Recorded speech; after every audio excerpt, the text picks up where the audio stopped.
Hello everyone, and welcome to this session of Leaders Live today. Thank you so much for joining. Today's session is called The Hydrogen Revolution, Your Questions Answered. So to give a bit of background to this and why we're doing this session today, a few weeks ago we went inside Worcester Bosch and took a look at their new hydrogen boiler and talked about how hydrogen will be one of the core elements of energy that could potentially heat our homes in the future. And with that, we had so many questions from our community, thank you very much, that came from that session. We felt that really we could do another session on this based around all of those great questions that the community answered. So thank you for that. And what we're doing today is really taking a lot of those questions that you brought together, and we're going to use that as part of the session today. Equally, we are sharing this across Zoom, LinkedIn, and YouTube. And there is a chat function both in Zoom and in YouTube for you to please use and put forward your comments, your questions, your thoughts into those chat boxes. We've got a number of experts from Bosch on there today as well to help answer some of those questions. And equally, they'll be sending some of those through to me and the team so that we can then ask the panelists your questions. So we'll have a debate and a discussion for the next sort of 30 odd minutes. And then we're going to go into proper direct Q&A with the panelists as well. So we will be really interested to get your thoughts and your questions from that. So without further ado, what I want to do is just quickly introduce our panel today. And firstly, I'll start with Steffen. Steffen, would you like to just quickly introduce yourself to the audience today?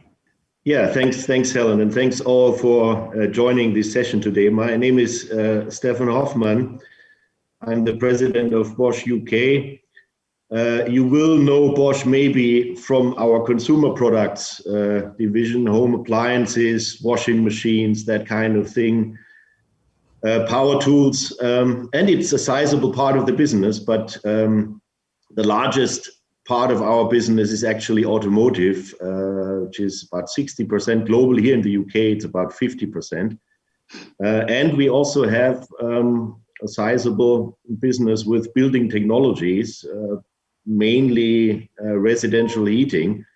And I think that's going to be our main topic for today. Thanks so much, Steffen. And the next, I would like to introduce Carl. Carl, would you like to introduce yourself to the audience, please? Yes, thanks, Helen. And likewise, good afternoon, everyone. My name's Carl Arntzen, and I'm the Chief Exec at Worcester Bosch. And I was part of the team who presented on Leaders Live a few weeks ago from the Worcester Bosch plant. So looking forward to the discussion and the debate. Thanks so much, Carl. And lastly, I'd like to just introduce Alexander. Alexander, would you like to introduce yourself, please, to the audience? And thanks very much for joining. Thank you very much. Thank you, Henry. My name is Alexander Stafford. I'm a Member of Parliament for Rother Valley. I sit in Parliament on the Business, Energy, Industrial Strategy Select Committee, so our future of our climate. And prior to being elected, I worked for Shell on new technologies, including low emission transport. Thank you so much, Alexander. Thank you, everyone. I think we've got an amazing panel today, so I'm really looking forward to the conversation, and I'm sure our audience is as well. So to kick off then, and I think it's probably quite timely. So we've seen in recent weeks, there's been quite a lot of interest in the press around hydrogen. And in particular, quite recently, the Prime Minister also reported that he wants to see a green revolution of jobs. And within that, that would include hydrogen. So just really interested, I think, initially from all of you on the panel, just to get your thoughts on that and what the potential is. And why not? Let's start with you, Alexander, on that question, and then we'll hand over to the gentleman at Bosch. Thank you. I should also say I'm also the Vice Chair of the All Parliamentary Party Group on hydrogen. So it's a subject which I'm very keen about. The world is going net zero. Some places are quicker, some places slower, but the whole world is going to go to a low carbon future. Now, my view and view of this government, hopefully, is that we should get there as a UK, get there first. Get there first, not only in terms of actually achieving that goal, but also get there first in terms of developing the skills, the models to get to a low carbon future. So there's a whole suite of things, such as financial models, such as new technology, such as carbon capture and storage. Now, quite a lot of the conversation has been in the press about batteries and electrification, which is great and very essential, is what we need. However, I believe that quite a lot of technology, we've already missed the boat. Yes, we can utilize that technology, but we're never going to compete now with the likes of China when it comes to battery production. But where we can as a country compete is really on those developing technologies, those which other countries really haven't embraced as much, especially hydrogen. Now, if we take advantage of hydrogen and we're going to have a hydrogen strategy next year, invest heavily in hydrogen, we not only can help lower emissions, whether it's in home heating, whether it's in heavy duty transport, planes, boats, we can then sell that technology and the expertise across the world, benefiting other countries, their carbon emissions, but also benefiting jobs here at home. I represent a red wall seat, a heart of sort of the mining community formerly. Hydrogen and the opportunities by hydrogen and develop can really uplift and level up these sort of northern areas in England, which desperately need jobs. And I think hydrogen is going to be that solution to so many of our problems. It's low emissions, but also our economy. And to me, we can't dissociate the economy and the green revolution. If you get it right, we can benefit our climate and we can benefit our country economically. Fantastic. Thanks, Alexander. Carl, I'd be interested from your perspective. Obviously, being based in Worcester, you obviously have a decently sized employee base. What do you think the opportunities are for you as a company? Well, we're one of the leading companies selling heating technology here into the UK, and obviously heat is one of the main contributors towards carbon emissions at the moment. And therefore coming up with practical workable solutions on how we decarbonise the energy system for the UK is really at the heart of our activity and our interests moving forward. And I think the beauty of hydrogen, Alexander has mentioned it to a certain extent already, that it's not just a solution for heating, or it's not just a solution for heavy goods transport. There are several opportunities across the whole energy system. And therefore, once you come to a decision about the future of hydrogen in the decarbonised energy system moving forward, then there are opportunities really to use it in several different sectors of the economy. And heating is one of those that is clearly in the hard to do box. We've been talking about decarbonising heat for 12 to 15 years, as I remember, and I've been in the thick of that debate all that time. And we still haven't come to any sort of final decision. So it's not the total solution, but it's an important element of the solution moving forward. Thanks, Carl. Steffen, how do you see it playing out? I guess from your perspective, a more macro perspective from Bosch, and perhaps in particular from the transport side of things. Yeah. Well, you see, the green agenda and decarbonisation is a giant task for all of us. It's the task of our time. And what I would say is that the most important thing is to stay technology neutral or technology agnostic in this undertaking. That has been the experience in the past that we have achieved the best result by being very clear on the targets and the objectives that we wanted to achieve, but allow as many different ways and avenues towards that goal as possible. And I would even say we cannot afford to shut out certain technologies from the beginning. I'm saying this as a representative of Bosch, and we very much believe in battery-based electric vehicles. We have spent round about 500 million euros every year for the last 10 years on that technology, and we are a big player in that area now. But there are areas in mobility that you cannot reasonably meaningfully reach with electric vehicles, and that's where for us hydrogen comes in, fuel cell in areas for commercial vehicles, for certain driving cycles, passenger cars, then outside of automotive, if you look at things like cargo trains, for example, and last but not least, clean hydrogen as a basis for synthetic fuels, which would allow us to not only address future vehicles that have yet to come on the road, but that can also decarbonize vehicles that are already part of the current vehicle population. Thank you, Steffen. I get where all of you have talked about both the economy and the environment. I'm interested also, where is the benefit, do you think, with hydrogen as a possible solution, both in terms of things like transport and heating? Where is the benefit for the consumer? What can we as customers expect from this possible part of the solution, do you think?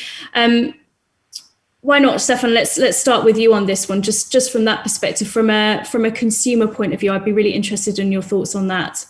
Well, it's obviously it has many different facets depending on which product you're looking at. For the consumer of a vehicle, the benefit of fuel cell is obviously that it allows you ranges that are still difficult to reach with an electric vehicle. For the consumer of or the inhabitant of a house who wants to heat his house, the benefit comes from the fact that you don't have to necessarily change to a completely different set of hardware, i.e. heat pumps, electric heating, which is not suitable in the UK for a number of reasons. It starts with the climate in the UK, which is very mild. You don't typically heat throughout the winter. So that is all not conducive to heat pumps.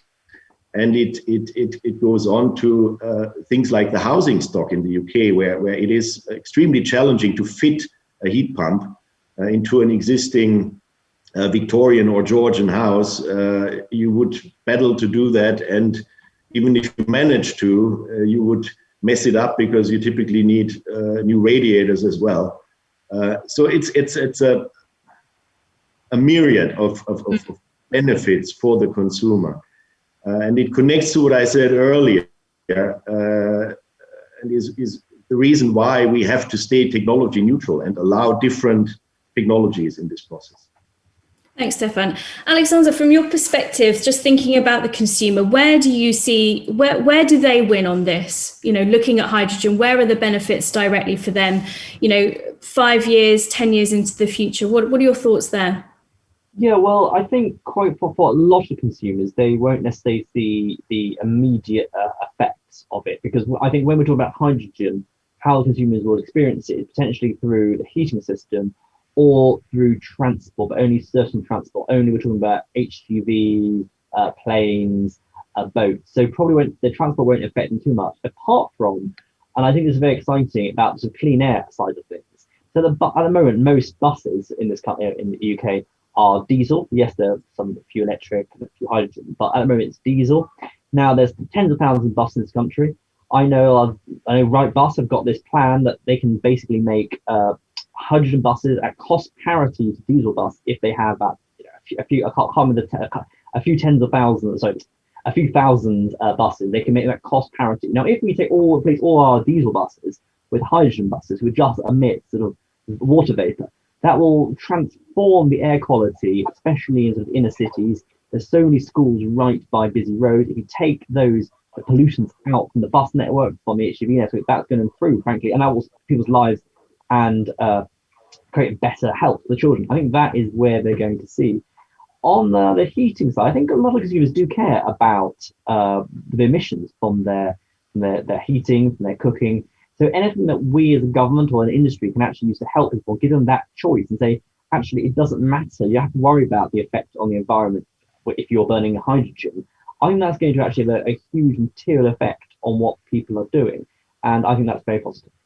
Thank you. Carl, from your perspective, from a heating, just perhaps following on from Alexander's point, how do you see the consumer benefiting from a hydrogen boiler in the future for them? Yeah, I think it's building on what both Alexander and Steffen have said.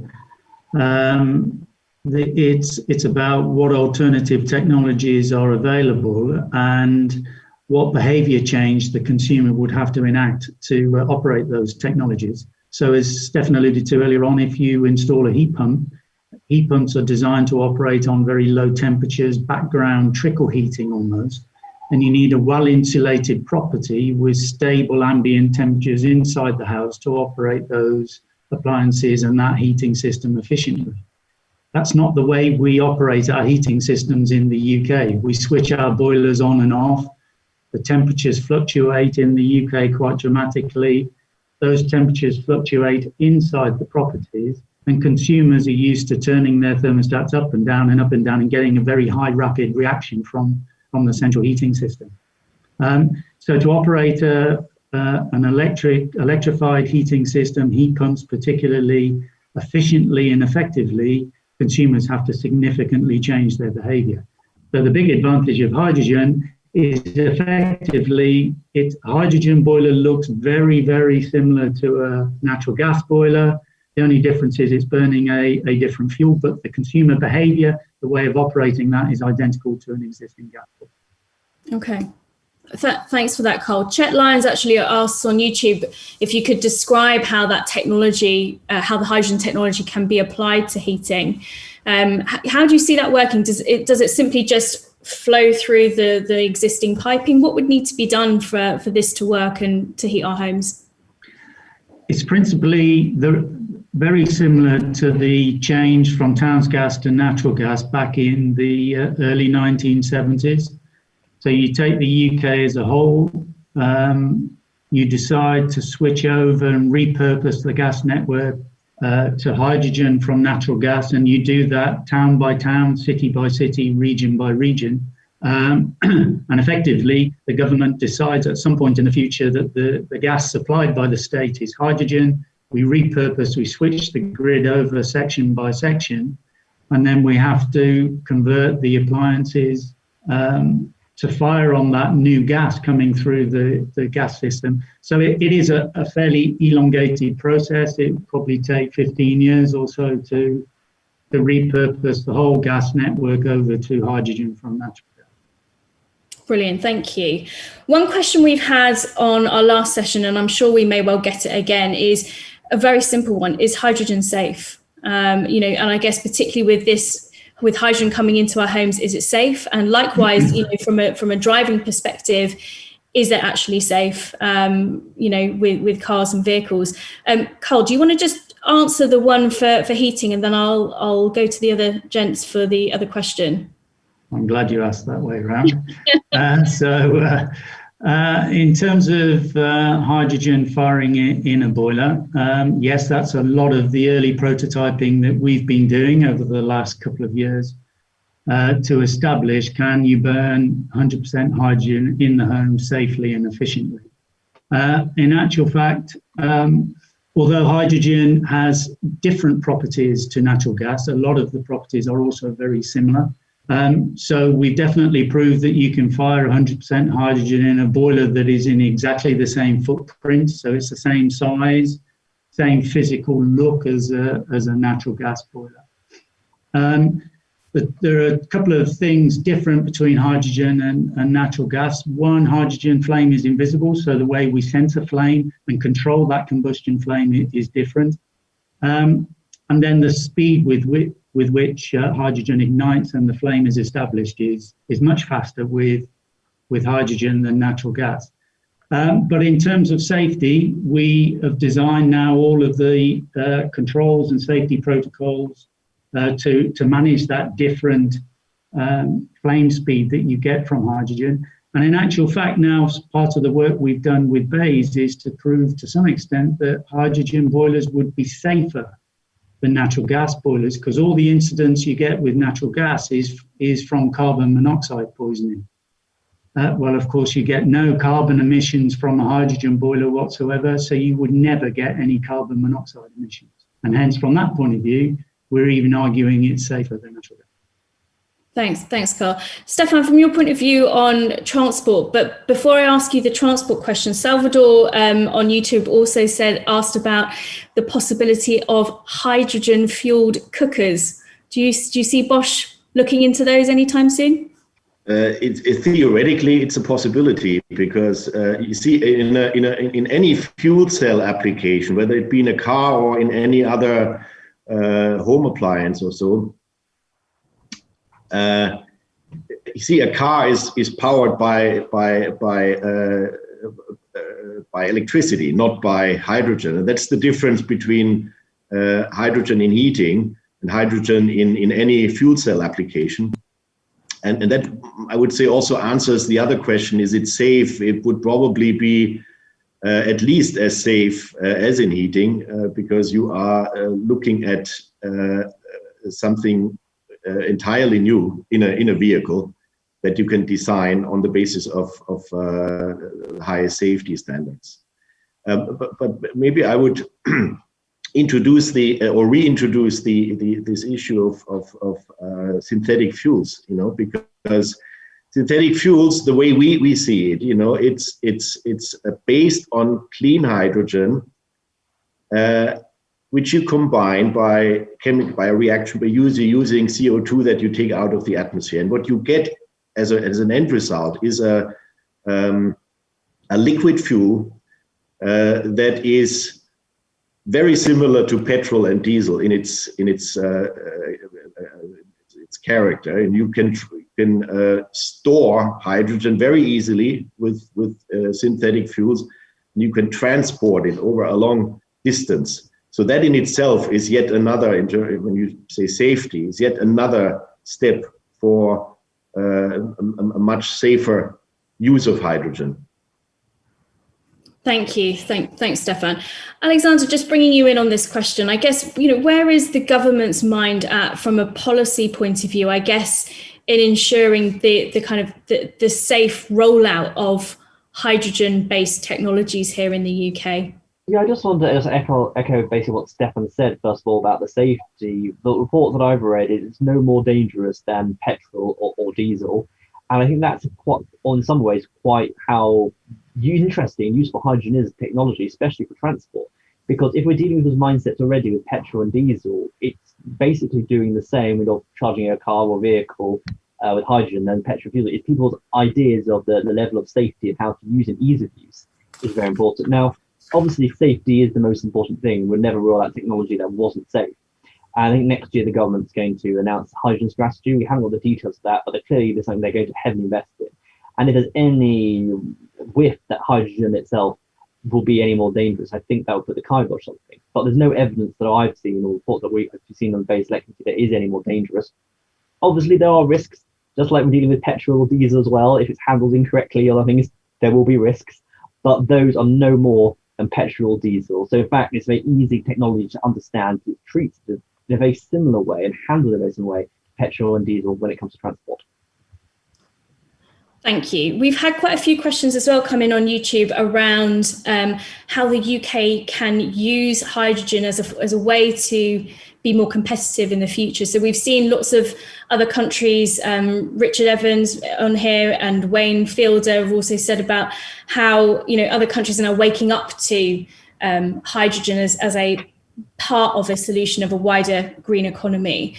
How do we as the UK stay competitive? How do we make sure on this time we don't miss the boat? To your point earlier, Alexander, in terms of other forms of technology we've missed the boat on, how do we make sure we capture this one now? What should we do, and what really should we be seeing in this hydrogen strategy that the government is developing?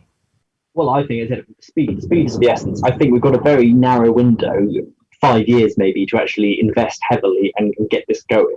And we've got to be realistic. It is a bit of a gamble because there's going to be a myriad of solutions for transport and decarbonisation. Hydrogen is just one, and we need to be able to get the advantage. We need to sort of bet now that this is going to be the future.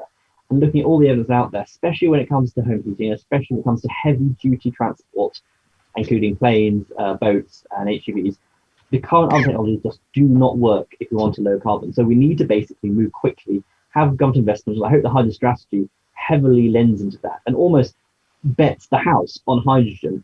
And they've realised that we can buy the technologies, the battery technologies, the charging technologies from other countries. But for hydrogen, if we make the UK a world leader in this, then we can then export that across the globe and have the dividends. But it does take a bit of guts to do it, because we should be leading the pack rather than waiting for this technology to be, better than everywhere else. Otherwise, we'll miss some of the golden opportunity, and that is the economic side of things. And that is important. Just like we heavily invested in the North Sea oil when that was discovered, which was a bit of a gamble on that. we have to invest heavily now and take that chance there and commit to it as well. We can't have any prevarication, go back and forth.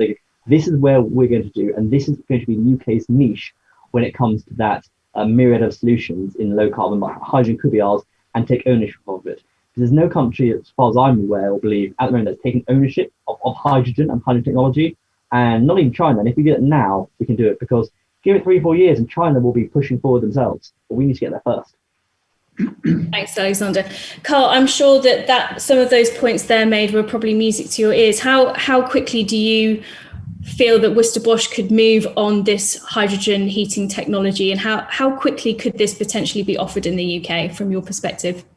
I think very quickly, and I wholeheartedly agree with what Alexander's just said, and it's music to my ears, quite frankly. We've got to get on and take a decision so that we can move forward and invest in the technology and industrializing the technology we've already developed with the prototyping we've done.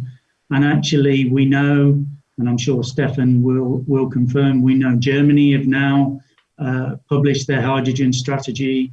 Netherlands are moving forward with it, other countries in Europe. So I wholeheartedly agree with Alexander. We've got to get on with it, otherwise we are going to miss those opportunities. So from my point of view, one of the things we've been advocating to government is actually to start mandating hydrogen-ready boilers from a certain time point in the future, so that we start to populate UK homes with boilers that are ready to fire hydrogen when the gas network is switched over to hydrogen in that particular region. And we're advocating that we do that at the latest 2025 onwards. The earlier we do it, the earlier we invest in that technology, and we open up the opportunities in terms of, as Alexander was saying, all the export and technology opportunities. Thanks, Carl. Steffen, just bringing you in here, perhaps from a transportation perspective then.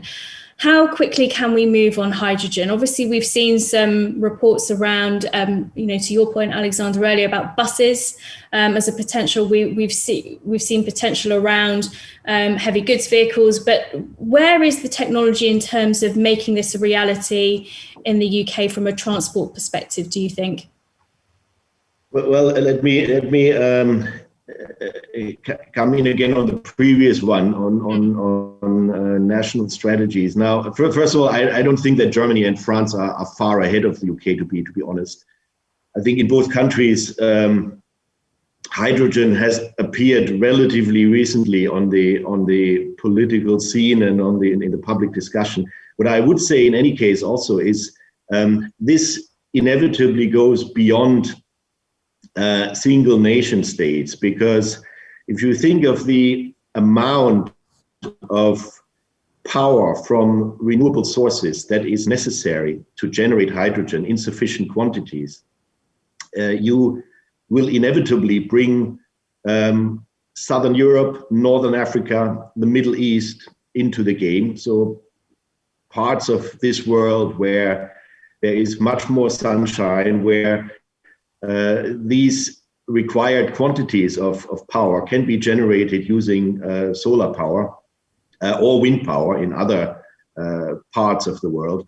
So I think inevitably at one point we need to kind of connect these various national strategies and create at least a pan-European approach and strategy, maybe even one beyond Europe.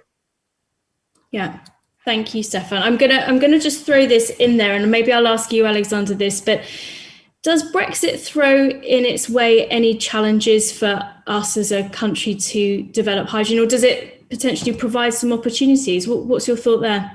I think it provides opportunities, to be honest. I think both Brexit, the uncertainty going forward, but also the uncertainty post-COVID means more than ever we need to move quickly. We can't afford for our economy, for our environment to lag behind. I think the next couple of years are going to be a very uncertain times for our economy and uncertain times when it comes to how we deal with our carbon emissions. And I think hydrogen can help answer both of the questions. How do we develop our economy? How do we produce technologies that we can export again?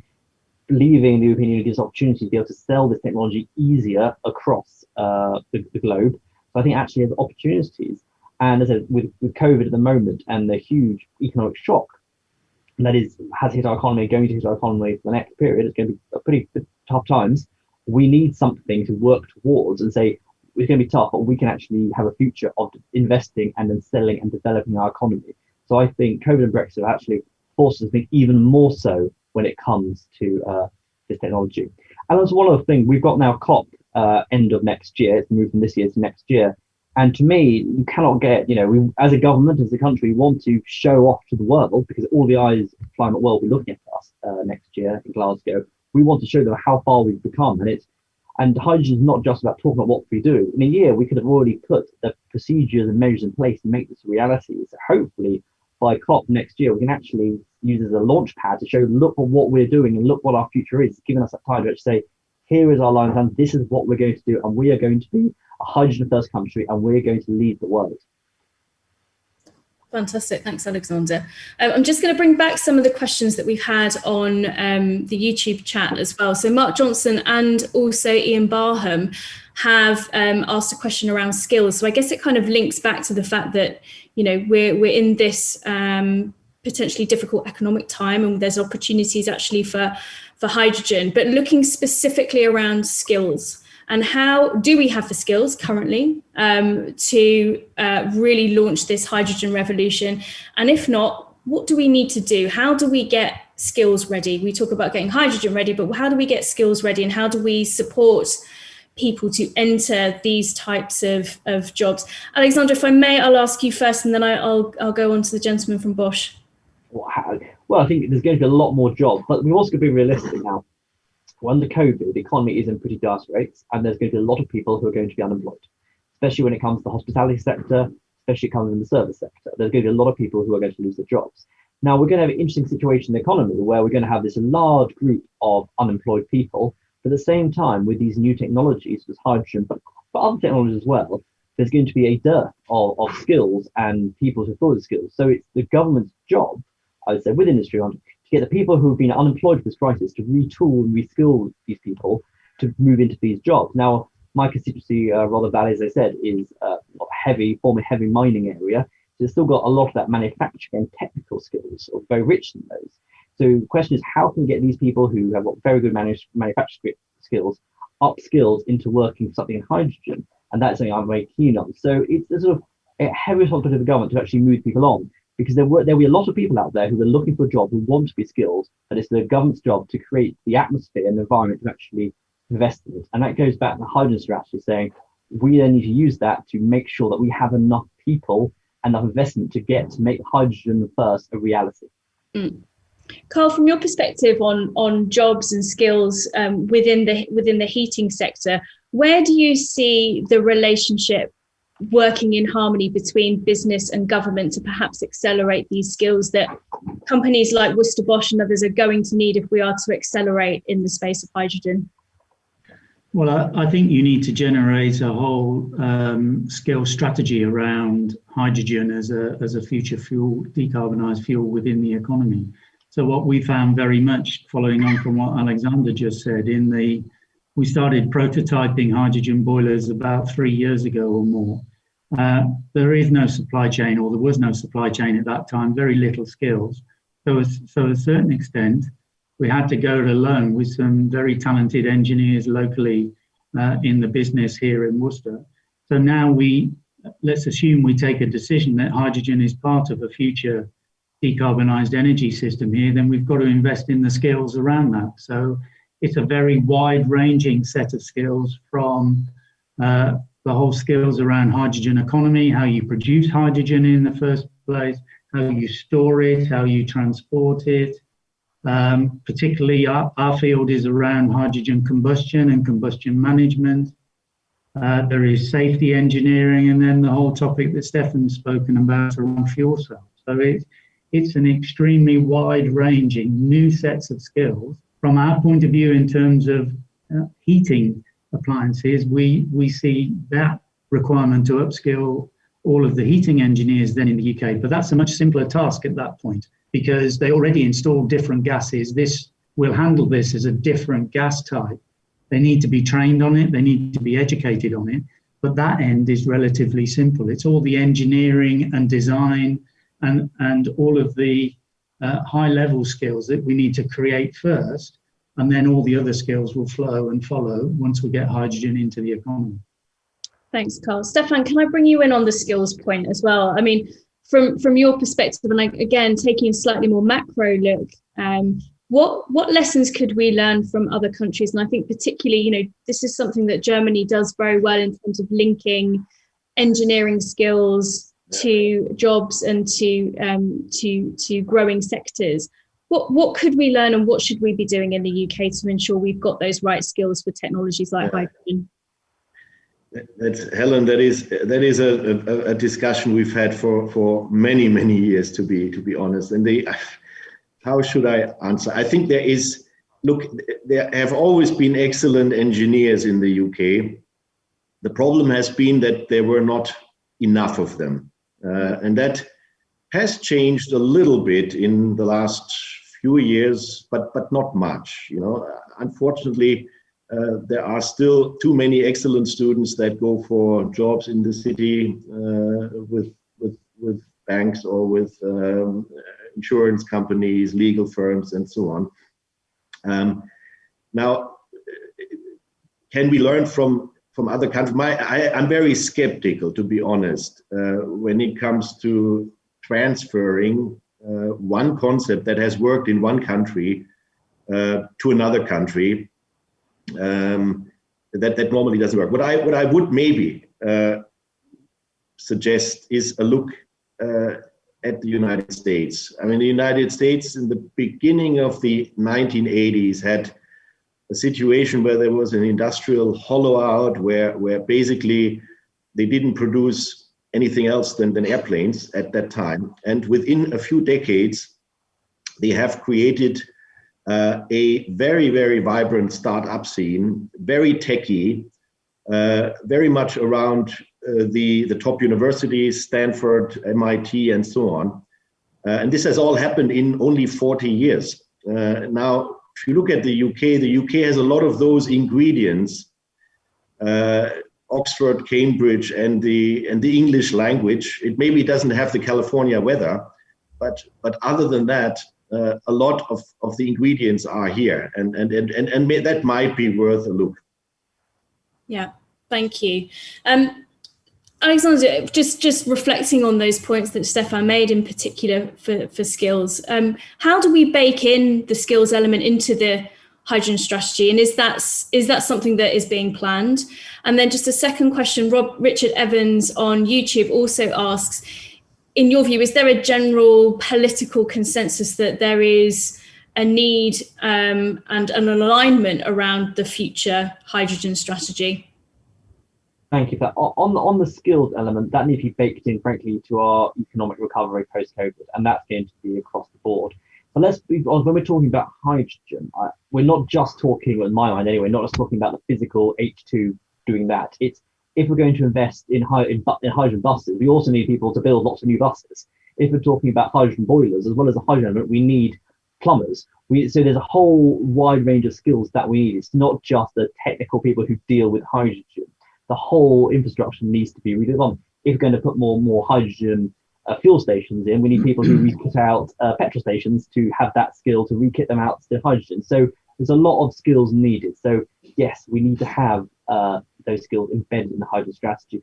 On the political consensus, and I can't speak obviously for the opposition parties, but my impression on the government side of things is, when conversations I have with the Prime Minister, they're very keen on hydrogen. They are going to look at it, and I've had conversations where they've said we need to make a decision soon whether we back this fully, with the impression that we are going to be backing this fully. Whatever that means, I don't know. And likewise, there was a debate in Westminster last week, 2 weeks ago, on alternative fuel vehicles, and literally around the table, we were talking about batteries as well, and biofuels, but everyone seemed to be saying that hydrogen is going to be at least part of the answer. And I think that's important because nobody yet has come up with the solutions to planes, buses, lorries, which isn't involving hydrogen, really, for low carbon. So there is a consensus. The question is how far into that do we go? How far do we invest? Do we want to be the leader and take that first step? or do you want to hang back a bit, let others develop technology, and then jump on the back once it's done? I'd always say, let's take that leap, because that's the only way to get there, and then we'll reap the benefits. If we wait and let others develop technology and then us buy the technology, we're not going to get any economic benefit. We might get a carbon benefit, but not an economic benefit. So that is where the argument is going to be happening. Do we become a leader or a follower? But hydrogen is going to be one of the answers to our other issues. Thanks, Alexander. I guess some of the myths, I guess, if you like, if you want to call them those, have been in the past around hydrogen. It's simply too expensive. You know, it's too difficult to do. It's you know, it would take a huge amount of investment in terms of development. Do those views still stand, or do you think we've moved on with hydrogen, that, you know, in actual fact, it's really that much different in terms of expense compared to what we want to try and do with the electrification of mobility? You know, where's your view on that? Do you think those myths still stand, or? I don't think those myths stand. As I mentioned, Wrightbus, they could say if they have enough bus orders, they can make it cost parity with diesel buses. If we look at home heating, we talked about retrofitting homes, but we're talking about the Victorian Georgian stock. Victorian Georgian stock homes weren't built with central heating, but they were retrofitted with central heating.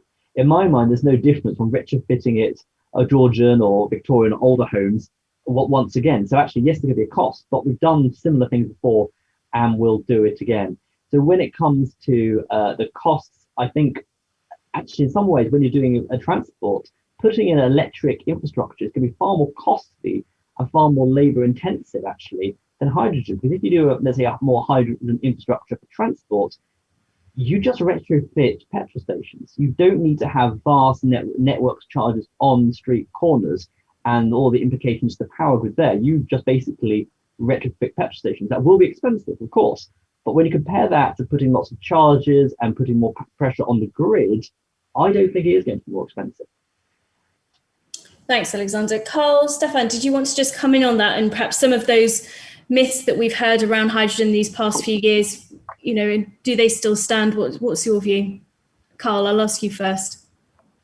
I think, as we've been discussing on this session already, the future is a global hydrogen economy. As Steffen was saying, we can produce quantities of hydrogen locally using wind power, doing some in the early transitionary phases, some steam methane reformation. But long term, a global market for hydrogen will develop, where you're generating hydrogen in the parts of the world where it's most economic to do so. And then you transport it all over the world in the same way as we've done with oil, and developed a global market for oil. A global market for hydrogen will develop. And therefore the costs will come down as the demand for that hydrogen goes up. So I think, yes, right now, today, you go and buy a canister of hydrogen, it's quite expensive. But once we develop hydrogen technology to be a long-term decarbonisation solution on a global scale, those costs will come down and come down fairly quickly. Thanks, Carl. Steffen, your view in terms of some of those myths, you know, it's too expensive, it's too difficult, you know, what's your view on that from Bosch? Well, see, again, I think you need to look into the various dimensions of it. What is certainly very expensive is building the distribution network. But here, I think you are talking about more or less similar amounts for electric powertrains and for hydrogen. There is not much of a difference there. When you look at now hydrogen, producing hydrogen, again, I would think we should not forget this option of synthetic fuels. Synthetic fuels, the projections are that by 2030, if we do everything right, by 2030, we can bring production costs down to something like €2 a liter. And by 2050, even further down to about €1 a liter. So you are looking at long term at something that is very competitive compared to fossil fuels. But at the same time, we should not not. I think we said that at the very beginning of the meeting, and both Alexander and Carl alluded to it. It is a giant task. It will take time, and it will take effort and money.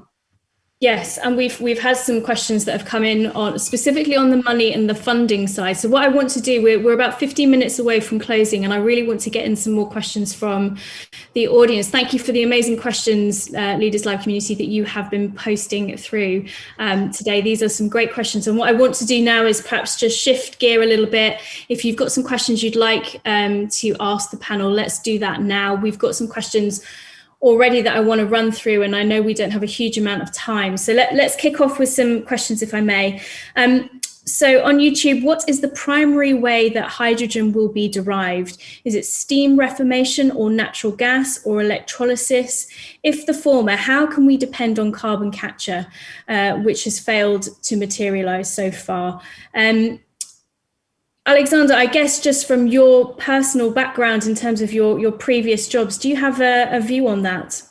Well, I think obviously initially we're going to have to go for blue hydrogen, and the only way then of dealing with the carbon is carbon capture and storage. But I think as time goes on, we're more into the green hydrogen. So I very much believe something is better than nothing. So if you put coal at one end of the spectrum, and maybe like wind or solar at the other end, it is a sort of spectrum of how to get there. And to me, yes, there are some negatives, but we can mitigate it with carbon capture and storage for hydrogen. And then when we start producing green hydrogen at scale, and that will take a bit of time, the green hydrogen, but at that point, on the blue hydrogen, we've got the infrastructure sorted, and the business case, in my view, will be then completely met. Then we can use green hydrogen, and that will answer the question. So we're not going to say as soon as we turn on hydrogen, it's going to be the most greenish form of energy ever. It's not. It's going to take some time, but by starting the process, we can get there.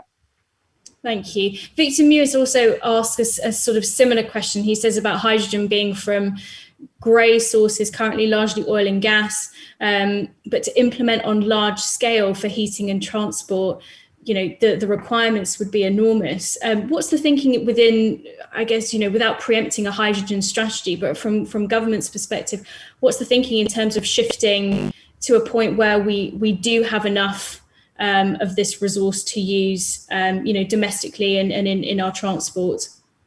Well, yeah, and that's what I was trying to say about why we need to invest heavily and actually commit to it. To me, it's if we want to be a leader on this, we can't just sort of dip our toe into it. It's a sort of almost an all or nothing thing at this point. We need to go heavy and say, we know where we're going to go. Yes, over the next couple of years, we're going to develop that technology, and then we'll get to where we want to go. Hydrogen at the moment is still technology in its infancy, but it comes to certain elements of it. And we need to actually work through that, but we need to put the investment in now to get to the end goal. It's not going to be completely green overnight, but we can get there once we start delivering it at scale. And there is a place, I would say, that's for the oil and gas companies, not just I've worked for Shell, but because they have the scale and the technology and the scientists and the resources as well to actually get to that point as well. And as we've seen with the oil price at the moment, the BP, Shell, the likes, they're on their knees financially when it comes to the share price, and they want a future as well, and they have the resource and skill. So if we get them on board to help deliver this, we can get there quicker and faster than we would otherwise. Thanks, Alexander. Also, Mark Johnson asks, which British companies are involved in the development of hydrogen as a proposition, and what consideration has been given to developing the skills and resources needed to meet the aspirations for the sector?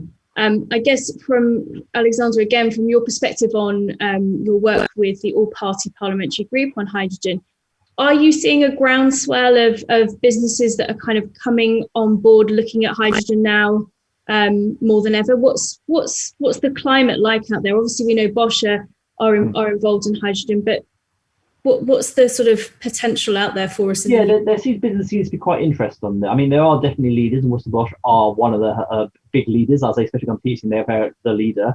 But then, as I mentioned, also Wrightbus are also looking at it. So lots of different companies are coming to the government saying, we want to do this, we want to help in this. What can you, as the government, do to help us go to that situation? And we've got to realise the climate we are in, this economic climate, which are tough. A lot of companies are tightening their belts at the moment, so they do need that sort of help from the government. One of my concerns is that because companies might be cutting back a bit on R&D because of the financial climate, they might shy away from it. So it's the government's responsibility to then lead by example and say, this is our strategy, this is where we're going to go, and if you invest your R&D into this, you're going to get financial dividends. And that is why strategy is so important, rather than just waiting for companies necessarily to come forward off their own bat to sort of say, we'll do it, because that's not going to happen for the next 6, 9, 12 plus months. And that is where the government needs to come in and say, this is where we're going to go to, invest your R&D, and we can get that together, rather than waiting for that to come naturally forward. Yeah. And Carla, I'm guessing you'd like that strategy sooner rather than later, I guess. Just if you want to comment back on Alexander's point, but also interested to know really what's the next steps for Worcester Bosch. We saw the technology a few weeks ago when we did our last session with Leaders Live, but where do you as a company head next? Obviously there is the need for a strategy, but in terms of piloting this technology and testing this out in certain areas, what's next for the company, and where could we find out more potentially about this happening? Well, we're participating in the immediate term in some government-funded programs, particularly the High for Heat program, which is being funded by BEIS, which is looking at the whole feasibility of hydrogen right from beginning to end, right throughout the whole supply chain. And we're working on a work package which is just looking at the appliance in the home. So there are various phases associated with that, where we have already installed the first hydrogen boiler into a domestic dwelling as part of that High for Heat program, and we will continue that program of installing various prototypes through 2021 and 2022 to prove the whole safety case and to prove the whole concept of an end-to-end repurposing of the gas network for hydrogen. The next phase for us then is that these have all been fundamentally prototypes, hand-built prototypes. The next investment phase for us is to industrialize that design and redesign it ready for manufacture. And that will require a further phase of investment. And we're certainly working towards these appliances being ready to go to market 2024, 2025. That's a sort of timescale. Okay. And there will be a 2-year investment in industrializing that design to make it ready for sale into consumers' homes. That's great. Thank you, Carl. Actually, just a quick follow-up question. Simon Ellis on Zoom also asks, how do you prevent hydrogen boilers from emitting higher levels of nitrogen oxide than gas boilers? Which is a bit of a technical question. I don't know if that's something that one of our technical guys can answer, or whether that's something for you, Carl. I've got a non-technical answer to a technical question. So actually, in answer to that question, one of the things we've found, which has quite surprised us at the beginning, is a 100% hydrogen boiler emits lower NOx levels than a natural gas boiler. We never set out to achieve that. That was discovered to some degree by accident. So we've been researching the precise explanation and cause behind that. And we believe because of the higher flame speed, the combustion process is complete before the nitrous oxide has a chance to form. And therefore, there is all the evidence, we've tested it time and time again, and we've confirmed that with BEIS, that a hydrogen boiler does emit actually lower NOx levels than a natural gas. Fantastic, thank you for that. Great answer. Steffen, just bringing you in, I guess, perhaps even final point, big picture from Bosch point of view, where do you see the realisticness of hydrogen in terms of hydrogen transport happening in the next 5 and 10 years here in the UK? Is this still something that's very much way off, or could we really, with this industrial strategy, start to potentially see hydrogen transport on our roads? The fuel cell as a powertrain option in a vehicle is basically something that is available already as a technology. I think the bottleneck for hydrogen in transport is rather the distribution network, and that will take some time to build and to create just like it will on the electric powertrain side. But if I may, I can come back to what Alexander said earlier. I think the first steps into a hydrogen economy will probably require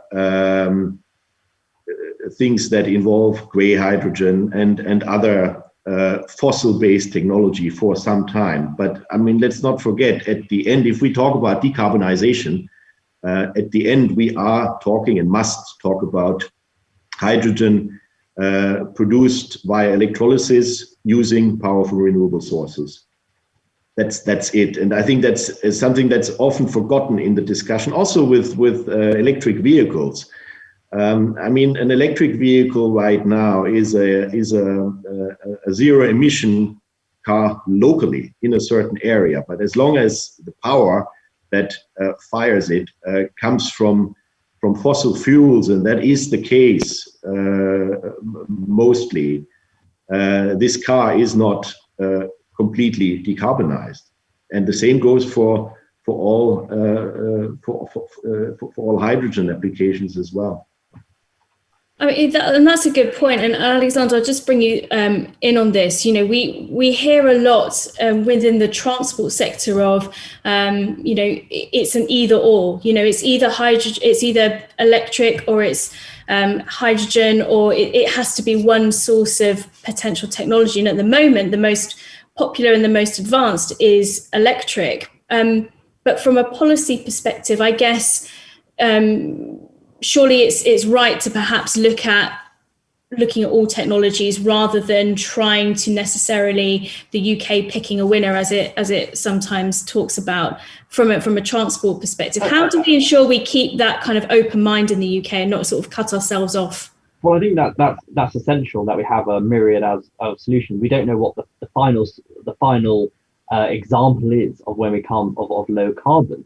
I think my view is, and I think looking at the technology already out there, when it comes to passenger vehicles, that battery is almost over now when it comes to with electric leading the charge on that.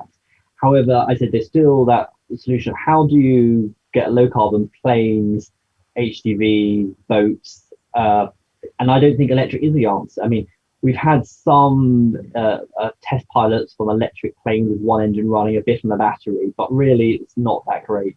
And like the hydrogen train pilots started in the UK, hydrogen train pilots will be started in the UK, which shows it can be done. So I think for government, we need to be open to all answers when it comes to transport.